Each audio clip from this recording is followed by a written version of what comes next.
How long does it take for your Robux to come to your account? Now, if you have pending Robux, what you can do is simply go to Google and it will tell you, or you can contact their customer support. Now, if you're watching this, the usual time since this date will be around 3 to 7 days. Now, if it has been more than 1 week that you've waited and you have still not received your Robux, try and wait 1 or 2 more days. If it's still not coming, then you should contact their support and say that you have not gotten it. But you should just wait 3 to 7 days. Then you should have it.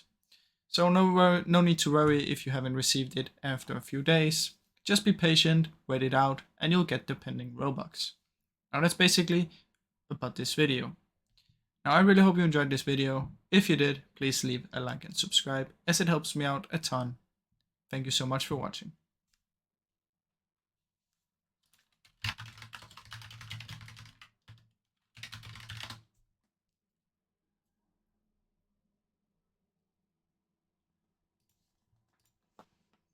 In this video, I'll tell you how long it takes for the pending Robux to arrive.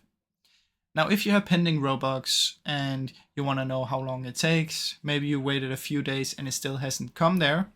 If we check on Google, it will say from the Robux wiki 3 to 5 days, but in my experience, it takes around 3 to 7 days. Now, after 5 days, if it still hasn't arrived, try and give it a few more and wait for a week. Now, after a week, if it still hasn't arrived, you should contact the Robux support and they'll be able to help you out. So basically, you just have to be a little patient, wait for a few days, around 1 week, and then if nothing happens, you can contact the support. Now, I really hope you enjoyed this video, and if you did, please leave a like and subscribe, as it helps me out a ton. Thank you so much for watching.